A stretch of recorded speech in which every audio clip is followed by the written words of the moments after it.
या कार्यक्रमाला आल्यानंतर इतकं घडून आलेलं आहे. मी अनेक आंतरराष्ट्रीय परिषदांमध्ये संशोधन करत असतो आणि बोलत असतो. राष्ट्रीय पातळीवरच्या चर्चासत्रांमध्ये सहभागी होत असतो आणि जिल्हा पातळीपासून ते राज्य पातळीपर्यंत सुद्धा माझं संशोधन खूप मोठ्या प्रमाणात मांडत असतो. परंतु या कार्यक्रमाचा दर्जा आंतरराष्ट्रीय पातळीपेक्षाही मोठा दर्जा आहे. कारण नागवंशीय ही जी संस्था आहे, या संस्थेचे पदाधिकारी आणि त्यांनी केलेला हा उपक्रम इतका सुंदर उपक्रम आहे की मला वाटते महाराष्ट्रात अशा प्रकारचा उपक्रम कुठेही दिसत नाही झालेला. तर नाशिककरांचं करावं तेवढं कौतुक कमी आहे. थोड्याशा जोरात टाळ्या वाजून त्यांचं तुम्ही नागवंशीयांचं करावं. कार्यक्रमाला सावित्रीबाई फुलेंचा आजचा जन्मदिवस आपण साजरा करतोय. कार्यक्रमाला बांधून आल्यासारखं बसू नका, मोकळं बसा. या कार्यक्रमाला आल्याबरोबर एक महाराष्ट्रात मला पहिल्यांदाच असं दिसून आलं. मी महाराष्ट्रात भरपूर फिरत असतो आणि एक वक्ता म्हणून मला बरेच जणांनी ऐकलेलं आहे, त्या सगळ्यांना माहिती आहे. पण मला आजचा कार्यक्रम वेगळा असा वाटला की मी कालिदासला व्याख्यानं दिलीत, मी मुंबईत व्याख्यानं दिलीत, मराठवाड्यात सगळीकडे व्याख्यानं दिलीत, नागपूरपर्यंत. पण मला या मंचाचं इतकं कौतुक वाटतंय की या मंचावर सगळ्या स्त्रिया बसलेल्या आहेत. आतापर्यंत जेवढे काही कार्यक्रम पाहिले नाही, एकही स्त्री मंचावर बसत नाही, बिचारा कुठेतरी खाली बसतात आणि सगळे पुरुष मंडळी बसलेले असतात. ही खरी सावित्रीबाई फुलेंना अभिवादनाची खरीच आजची ही कार्यक्रमाची औचित्य आपण साधलेले. मला खूप आनंद होतोय.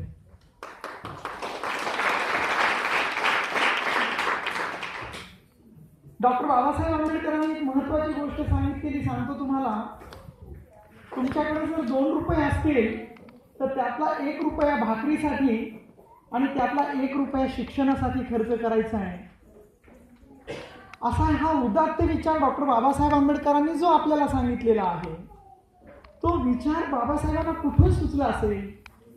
डॉक्टर बाबासाहेब आंबेडकरांनी संविधान लिहिलं, त्यामध्ये सगळ्यांना मूलभूत अधिकार दिले आणि विशेषतः डॉक्टर बाबासाहेब आंबेडकरांनी एका झटक्यामध्ये जे अमेरिकेला आणि इंग्लंडला आजपर्यंत जमलं नव्हतं, ते स्त्रियांना एका मिनिटात मतदानाचा आणि शिक्षणाचा, एकूणच सामाजिक, राजकीय, सांस्कृतिक आणि धार्मिक पातळीवर पुरुषांबरोबरीचा समतेचा एक विचार मांडून संविधानात तरतूद केली. ही बाबासाहेबांना सुचली कशी असेल? अशा प्रकारचा जेव्हा आपण विचार करायला लागतो, त्यावेळेला सावित्रीबाई फुलेंनी आणि ज्योतिबा फुलेंनी केलेल्या चळवळीचा तो परिणाम होता, म्हणून ते त्यांना सुचलं. हे मात्र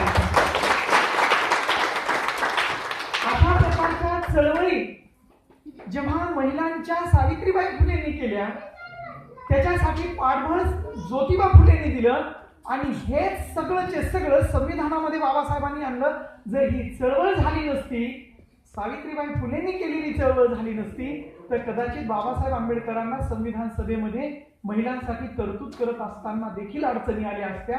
कारण एक वन मॅन मिसाईल म्हणून बाबासाहेब आंबेडकर लढत होते. ह्या चळवळीच्या आधारावरती, शाहू महाराजांनी दिलेल्या बळावरती ह्या बाबासाहेब आंबेडकरांनी तरतुदी केल्या होत्या, ह्या लक्षात ठेवल्या. आणि म्हणून बाबासाहेब आंबेडकरांचं काम, ज्याची सुरुवातच मुळामध्ये सावित्रीबाई फुले आणि ज्योतिबा फुलेंच्या कार्यातून होती. सावित्रीबाई फुलेंना जगभरामध्ये आज बघा तुम्ही की इतकं मानलं जातं की ज्या काळामध्ये स्त्रियांना कुठल्याही प्रकारचे अधिकार नव्हते, आज मात्र स्त्रियांना सगळ्या प्रकारचे अधिकार आपल्याला दिसतात. कशा पद्धतीने त्या मानतायत, कशा पद्धतीने बोलतायत. मी पाहिलं की आजची स्त्री जी आहे ती बाबासाहेब आंबेडकरांच्या अगोदर सावित्रीबाई फुले, शाहू महाराज आणि यांच्या माध्यमातून, फुल्यांच्या माध्यमातून जे कर्तृत्व करत आहे. आज बघतोय आपण की अनेक राज्यांमध्ये सगळ्या स्त्रिया मुख्यमंत्री पदापर्यंत, आणि एवढंच नाही तर मंगळावरच्या सगळ्या योजना, जेवढे यानावरच्या, एक सायंटिस्ट म्हणून काम करताना दिसत आहेत. परंतु सगळ्यात महत्वाचं माझं सर्वे जे झालेलं आहे, मी जो अभ्यास केलेला आहे, ज्या समाजातून सावित्रीबाई फुले जन्माला आल्या, त्या माळी समाजातून मात्र शिक्षणाचं प्रमाण जास्त वाढलेलं दिसत नाही. कारण सावित्रीबाई फुलेंना माळी समाजानं कधी स्वीकारलंय असं वाटत नाही. ज्या समाजातून फुले आलेले आहेत त्या ओबीसींची अवस्था इतकी वाईट आहे सामाजिक आणि सांस्कृतिक पातळीवरती, त्यांना अजूनही कुठल्याही प्रकारचे अधिकार भेटलेले नाही. आणि म्हणून ज्या समाजातून आम्ही बघतोय की डॉक्टर बाबासाहेब आंबेडकरांच्या समाजातून आम्ही जेव्हा सर्वे केलेला आहे, इथे स्त्रिया सगळ्याच्या सगळ्या PhD झालेल्या, सगळ्या स्त्रिया MA, MSc, MCom इथपर्यंत शिक्षण घेतलेल्या महिला आपल्याला दिसून येत आहेत. परंतु आज शिक्षणाची चळवळ जी पद्धतीने सावित्रीबाई फुलेंनी सुरू केली होती ती सगळीच्या सगळी चळवळ आजच्या काळामध्ये मात्र कुठलीही स्त्री, मला सांगा आज इतक्या महिला बसलेल्या आहेत, साधी गोष्ट सांगतो की इथे ज्या महिला बसलेल्या आहेत त्या किती PhD महिला आहेत? हात वर करा बरं. किती महिलांनी PhD आणि संशोधन केलंय? का महिलांना संधी नाही का? संविधानामध्ये महिला समतेनं आहेत, परंतु इतक्या 5, 50, 100 महिला ज्या बसलेल्या आहेत यातली एकही महिला PhD पर्यंत का जाऊ शकत नाही? का एखादी महिला संशोधन करत असताना तिचं MSc सारखं किंवा MCom सारखं MA सारखं शिक्षण पूर्ण करत नाही? त्याचं कारण आजही सावित्रीबाई फुलेंचा विचार महिलांमध्ये रुजलेला दिसून येत नाही. कारण सावित्रीबाईची प्रेरणा आज नागवंशी सारख्या मित्रमंडळानं थोडंसं का होईना पुढाकार घेऊन महिलांना तिथपर्यंत सावित्रीबाई एवढी मोठी रॅली काढून दाखवण्याचा प्रयत्न केलाय. कारण आपल्याला सातत्याने सावित्रीबाई फुले असतील, जिजाऊ माता असतील किंवा रमाबाई आंबेडकर असतील यांच्या कार्याची ओळख सातत्याने महिलांवरती जोपर्यंत करणार नाही तोपर्यंत इथला मीडिया, इथले इलेक्ट्रॉनिक मीडिया महिलांना वेगवेगळे सिरियल देण्यातच मग्न असेल. आज एकही स्त्री नाही की जी फक्त सिरियल बघण्यामध्ये आपला वेळ घालत नाही. अशी एकही स्त्री दिसत नाही की आज तिनं बुद्धांनी धम्म वाचलेला आहे. आज एकही स्त्री अशी दिसत नाही की तिने समग्र वाङ्मय सावित्रीबाई फुलेंनी जी लिहिलेलं आहे ते बघितलं सुद्धा नाही. मी सांगतो तुम्हाला, मी इतकं कन्फर्म सांगतो की सावित्रीबाई फुलेंनी लिहिलेलं स्वतःचं साहित्य एकाही स्त्रीने वाचलेलं नाही. जिजाऊने केलेलं कार्य फक्त शिवाजी महाराजांची माता म्हणून संबोधल्या जातं, परंतु जिजाऊचं जे समाज घडवण्याचं कार्य आहे, स्वराज्य घडवण्याचं जे काम होतं ते काम आपण केव्हाच विसरून नुसतं नावापुरतं करत असतो. म्हणून जगभरामध्ये आपली जनरेशन जी आहे, आपली जी पिढी आहे, त्या पिढीने या मोठ्या मोठ्या महिलांचा विचार, या मोठ्या म्हणजे आज या महिला जर नसतील तर डॉक्टर बाबासाहेब आंबेडकर, शाहू फुले ही कुठलीही मंडळी काम करू शकली. एवढंच नाही, सिद्धार्थ गौतम बुद्धाने सुद्धा जे काही संशोधन केलेलं आहे, सिद्धार्थ गौतम बुद्ध हा संशोधक आहे, तथागत आहे. या तथागताला देखील त्यांच्या मिसेसने सपोर्ट केलेला होता, अन्यथा हे तथागतच झाला नसता. आणि म्हणून आज बघतोय आम्ही की पुढचा ड्रायव्हर गाडी चालवताना पुढचे चाक दिसतात पुरुषांचे, परंतु त्या चाकाचा जोपर्यंत मागचे चाक सपोर्ट करत नाही स्त्री रूपी, तोपर्यंत कुठलाही पुरुष या जगामध्ये कुठलंही संशोधन आणि म्हणून नुसतं समोरचे चाक बघू नका, तर मागच्या चाकांना म्हणजे स्त्री रूपी असलेल्या शक्तीला देखील सन्मानाने जोपर्यंत आपल्या घरामध्ये दारामध्ये आपण वावरणार नाही तोपर्यंत खऱ्या अर्थाने शाहू फुले आंबेडकरांची चळवळ आज मरगळजी आलेली दिसते. इथे खरं तर पूर्ण जागा बसायला नव्हती पाहिजे, म्हणजे इतकी फुल असा हे झाला पाहिजे, परंतु आजच्या मीडियामुळं, आजच्या माध्यमांमुळं, आजच्या व्हॉट्सअपमुळं म्हणा, सगळ्या पिढ्या आम्ही बघतोय की कुठलेही अभ्यास करताना दिसत नाही, त्यांना चळवळीचं काही वाटत नाही. आणि म्हणून सावित्रीबाईंकडनं आपण इन्स्पिरेशन घेतलं पाहिजे.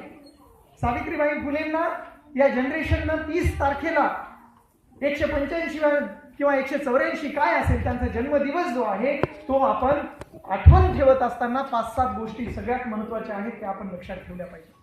त्यांच्याविषयी ज्या 7 महत्वाच्या गोष्टी आहेत त्या सगळ्या स्त्रियांना लागू होतात.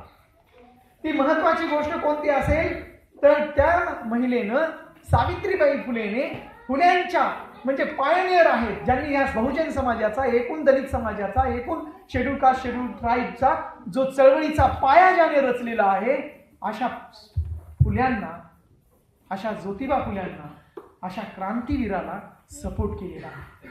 आजच्या किती स्त्रिया आपल्या घरामध्ये महिला आपल्या पुरुषांना सपोर्ट करतात. अहो, साधा कार्यक्रम जरी अटेंड करायचा असला त्याही अटेंड करत नाहीत आणि तुम्ही जायचं नाही, मला इथेच बसून राहा, आपल्याला पिक्चरला जायचंय असं सांगणार आहे. कुठल्याही एखाद्या कार्यक्रमाचं नियोजन करायचं असेल तर पहिल्यांदा पुरुष काय करतो की अरे यार घरी मला थोडं काम आहे, मिसेस मला ओरडेल, मला निघावंच लागतं. समाजासाठी जोपर्यंत एखादी स्त्री, जसं की सावित्रीबाई फुलेनं फुल्यांना सपोर्ट केला होता, सहकार्य केलं होतं, त्या सहकार्याला आपल्याही नवऱ्यांना, आपल्याही पोरांना, आपल्याही भावांना जोपर्यंत ह्या महिला सपोर्ट करणार नाहीत तोपर्यंत घराघरामध्ये शिवाजी महाराज, ज्योतिबा फुले, शाहू महाराज, डॉक्टर बाबासाहेब आंबेडकर जन्मालाच येऊ शकत नाही.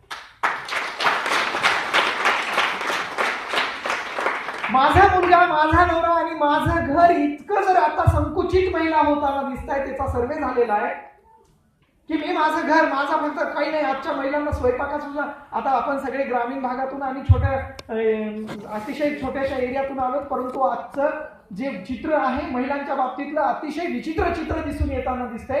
कारण आज प्रत्येक आई वडील मुलीसाठी फक्त एकच मुलगा आहे का ते शोधताना दिसतोय. कुठतरी सासू सासरे पण